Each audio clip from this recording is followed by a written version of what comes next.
Hello everyone, welcome back to another video on my YouTube channel. This video is part of the YouTube series that I am making called Zero to Hero Business Central. In this particular video, we are going to learn about loop control statements. If you see the definition of loop control statements, they can also be called as repetitive statements.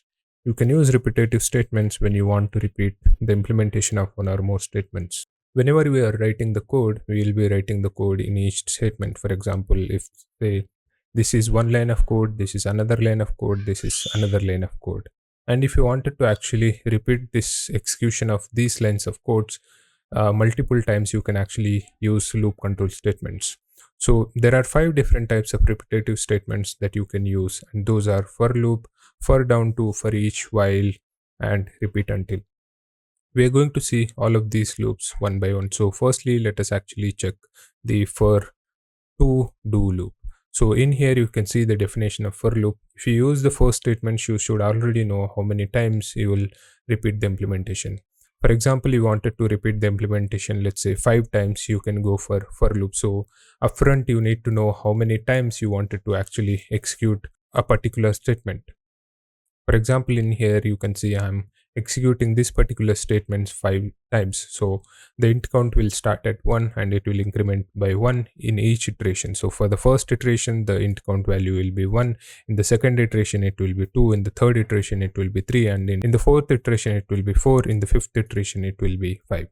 So the loop will actually execute 5 times. This single statement will get executed 5 times. So our actual goal is to execute a particular statement multiple times, so that is actually met with this particular statement. So let us actually see this in action. We have actually our employee setup page, and in here I'm going to actually create one action button, and in that action button we are going to call the loop. So let me actually go to the code. Let me open my Visual Studio Code. In here, let me actually create a new procedure called internal loop control statement, internal procedure, looping statements. Let me call this as looping statement, and let me internal procedure looping statement. Now let us actually just take this code and write this code in the loop statement. So firstly, we are going to go and create one int counter. This is integer, and let me take total. This is one more integer, and let me call this as integer as well. And let me actually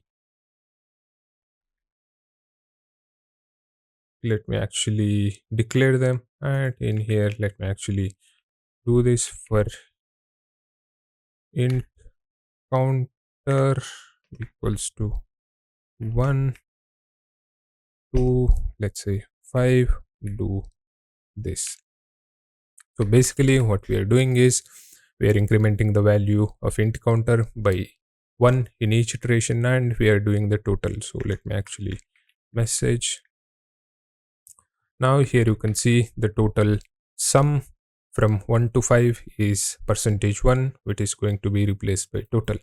So in first iteration, the int count will be 1. In the second iteration, it will be 2. In the third iteration, it will be 3, because it will actually increment the value by 1 each in each iteration. So let me actually call this procedure. Let me actually create one more action button in here called loop control statements.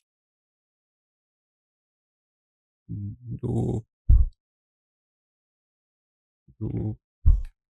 control statements, and in here let me actually call that procedure called looping statements.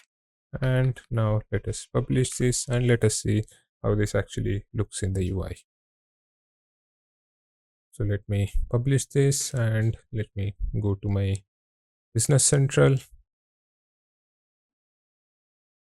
Let us wait for it to get published.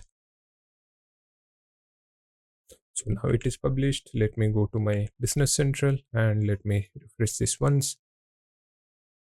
And now let us click on this loop control statements, and in here you can see total sum from 1 to 5 is 15. So it is doing the sum for each iteration, it is going to add the int counter value to total. Now let us actually see the other loops which we have, the for down to. With for down to statement, you can decrement by using for down to statement which counts downwards. So for example, let us take the same example again, but now we are going to start the int count value with 5, and for each iteration it is going to decrement the value by itself by 1. So in the first iteration the value is 5, in the second iteration it will be 4, in the third iteration it will be 3, in the fourth iteration it will be 2, in the fifth iteration it will be 1. So it is going to actually do the sum, and it is going to add that value in the total. So let us actually see that in action, and let me go in here, let me actually copy this code and let me paste in here, and let me actually comment this code out, and let's say down to, and in here let me actually start from 5 and let me actually take it till 1, and in here, so for the first iteration the int counter value will be 5. Let me actually do the begin and end as well. Let me copy this code and let me put it in here. Let me actually copy this one as well and let me paste in here, and let's change this to int counter because we wanted to see the counter value in each iteration. So let me do this, and let me actually publish this. So in each iteration it is going to also give us the value of int counter, so we can verify in the first iteration the 5, in the second iteration 4, in the third iteration 3, so on. So let me actually go to my business central again, let me refresh this once, and let us now again click on loop control statements. Here you can see in the first iteration it is 5, in the second iteration it's 4, in the third iteration 3, fourth iteration 2, fifth iteration 1, and it is going to do the sum. Total sum from 1 to 5 is 15. So basically what we did was we executed these statements 5 times, and we executed these statements only one time because it is outside of the for loop. Now let me actually comment this code out, and now let us actually see the third type of loop, which is for each loop. The for each statement can only be used on enumerable collection and can't be used on arrays. So enumerable collections can be lists or dictionaries. Here you can see I have one example where I have employee names, which is list, and list of text 100, and employee name, which is text. So in this for each, this particular variable that we are going to declare, which is actually going to point the element directly. In here it is actually was pointing to the particular index. For example, if I take an array, and in array let us say these are the elements. Let's say here we have 10, here we have 20, and here we have 30. This is the first index, this is the second index, this is third index. In for and for down to, these values will actually represent the index, but in for each loop they actually represent the value itself. So in here if you take a list can be a list of names, and in list of names the employee name actually represent the element itself, and for each employee name in employee names it is going to print us this particular value, this particular message. So let us see that in action. So firstly let me actually create one list called employee names. Is of list of text 100. Let me take 100, and let me actually create a variable for employee name as well, and in here let me actually do the for each loop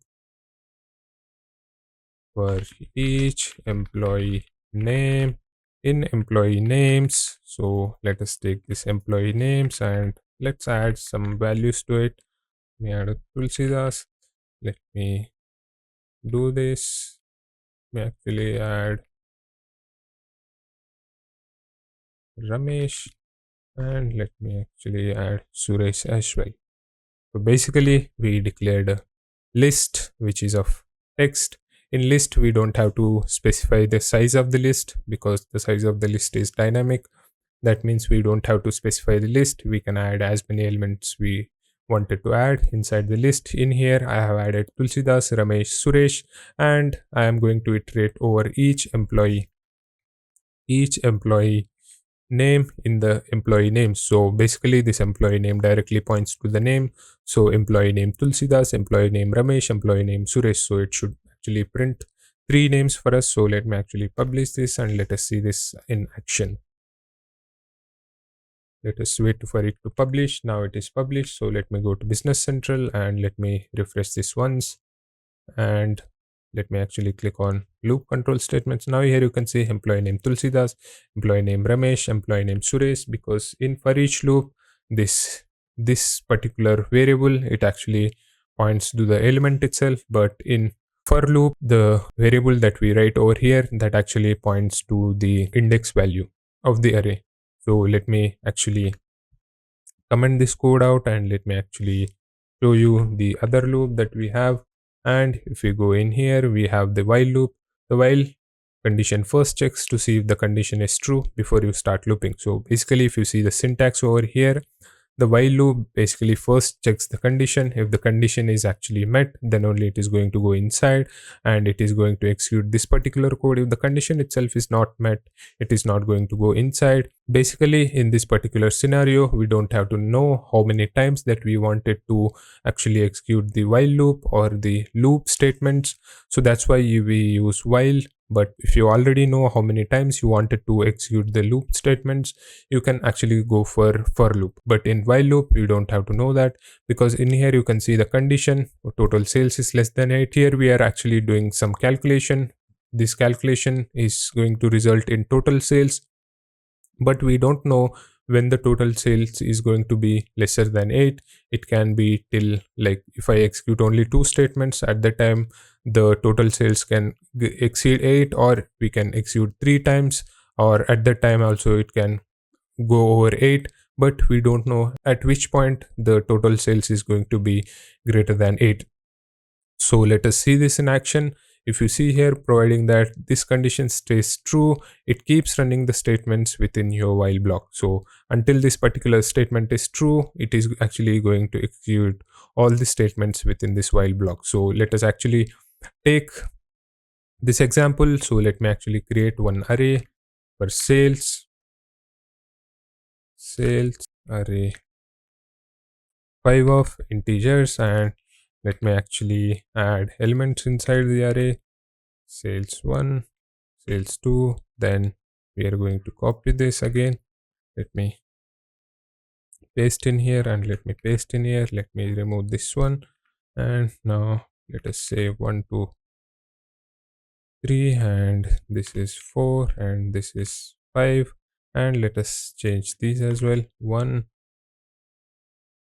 2, let me take this as 5, let me take this as, let's say, 6, let me take this as 7, and in here we are going to now write this code where total sales, we are also going to need one more variable called total sales. It is an integer, and let us take this total sales value initially 0. Let's take the total sales again. Me value as 0, and let me say while total sales is less than, let's take this 8, do total sales. Here we are going to put the index, and let me do begin and end here. Let me actually do this, and let me take the index as well. In here, let me declare the variable index as integer. We go in here, we do this. So basically we have an array. In array we have elements. In array we have elements 1 2 5 6 7. So this is while loop. While loop is going to be executed till the sum total sales reaches 8. So firstly we are going to take the value at the index 1, which is 1. then we are going to add with 0. 0 plus 1 is 1, and second time the total sales will be 1 and sales of index 2 will be 2, so 1 plus 2 is 3, and at the third time the total sales will be 3. 3 plus sales of index 3 is 5, so 3 plus 5 is 8. We are going to also increment this index value because for each iteration we wanted to access the different element of sales array. So let us actually see that in action. Let me publish this. So we don't know at which step the total sales is going to exceed 8, so that's why we have used the while loop. So let me go to here and let me refresh this again. Now let us actually click on loop control statements, and in here you can see total sales is 8. So let me actually go in here. Let me add one more message called, let me add in here message total sales so far. Let me actually remove this line and let me click on, let me actually do the publishing by control F5. So basically what we are doing here is we are printing the message of total sales at each iteration. So let me go to Business Central, let me refresh again, and now let me click on loop. So first, the first iteration, it is going to be 1 because we have 1, and in the second iteration it will be 1 plus 2, which is 3. So let us actually click on here. So 1 plus 2 is 3, and in the third iteration it is going to be total sales so far is 8, and total sales is 8 because in the fourth iteration when we encounter this value, so 8 plus 6 is going to be exceeding total sales 8, so it is going to print this particular message. So let me again comment this out, and now let us actually see the fifth loop control statement, which is repeat until. The repeat until statement runs first and then checks for a condition. So firstly, whenever we encounter repeat, it is actually going to execute the statement at least once, and it is actually going to check the condition. Now if the condition is met, it is going to again execute the statements. If the condition is not met, it is not going to execute those particular statements. But in repeat until loop, the statements inside the repeat until will be executed at least once, because firstly we are going to execute the statements, after that only we are actually checking the condition.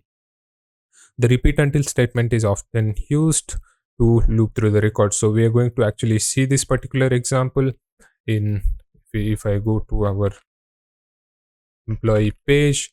In the employee page we have 3 records, so we are going to print names of each record. So let me actually go in here, let me actually create a variable for employee rec, and let me actually do if employee rec find set. Basically what we are doing is we are looping through all the records. So firstly we are finding the records. If you see conditional statements, this particular find set is going to give us or yield us either true or false values.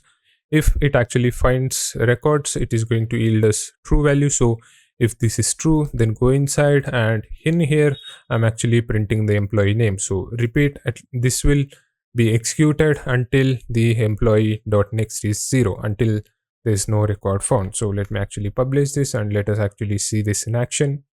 Let us wait for it to publish. It is published now. Let me go in here, let me actually refresh this once, and now let me go to employee setup page, and in here let me click on loop control statements. You can see employee name Tulasidas, employee name Ramesh, employee name Suresh, because it executed this particular statement 3 times until this particular condition is met. So that's all that we have in loop control statements. If you like this video, please consider subscribing to my channel. I'll be uploading more videos in this particular series called Zero to Hero Business Central. If you don't want to miss them, you should definitely consider subscribing to my channel. Thank you.